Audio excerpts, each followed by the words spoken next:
নমস্তে রাধুনিগণ, কেমন আছো বলো তো সবাই। সামনেই তো হোলি চলে এলো। হোলিতে রং খেলে শরীর আর মন দুটোই তো রঙিন হয়ে যাবে। এবার দেখো, নানা রকমের খাবার দিয়ে পেটের ভেতরটাও তো রঙিন করতে হবে নাকি।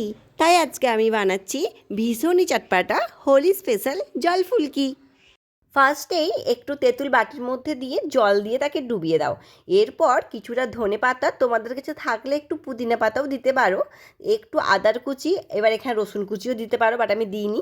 তার সাথে কাঁচা লঙ্কা আর অল্প একটু জল দিয়ে একটা মিহি পেস্ট তৈরি করে নাও। এরপর তেঁতুলের নাড়ি ভুড়ি চটকে যে পিউরিটা বেরোবে সেটাকে দিয়ে দাও। তারপর ওই ধনে পাতাটা যে বাটলে ওটা দিয়ে দাও, আর এর সাথে অল্প কিছুটা জল দিয়ে দাও। তোমরা যেরকম জল খেতে চাও দেবে।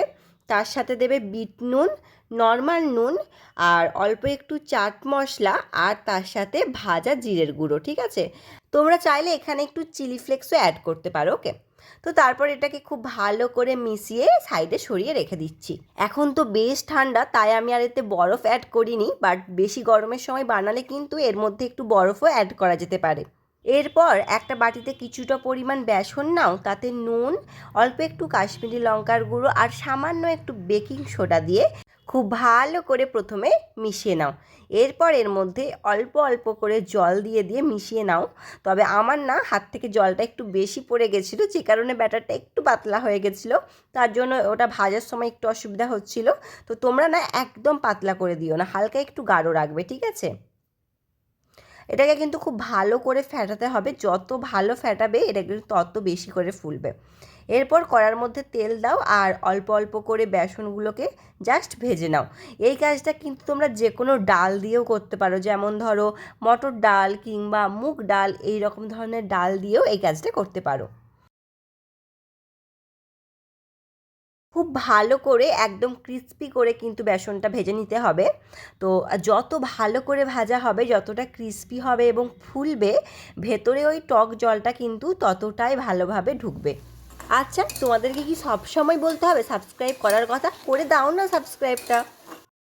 এরপর তোমরা এগুলোকে তেল থেকে তুলে ডাইরেক্ট একদম ওই গোলা জলের মধ্যে দিয়ে দিতে পারো, কিন্তু প্রথমে আমি সবগুলোকে ভেজে না একটা বাটিতে রাখছিলাম, তো তারপর আমি এটা দেব।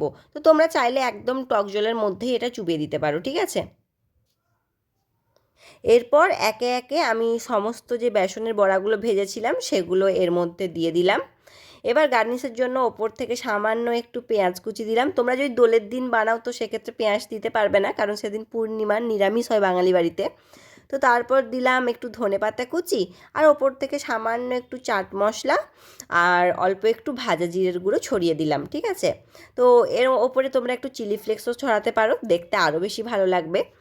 চলো, এটা আজকে আমি সার্ভ করি। দোলের দিন বিকেলের দিকে যদি চটপাটা কিন্তু খেতে ইচ্ছে করে তো তোমরা এটা বানাতে পারো। তোমাদের সাথে আমি একটা কথা শেয়ার করতে চাই যে এই রেসিপিটি কিন্তু পার্সোনালি আমার খেতে একদম ভালো লাগেনি।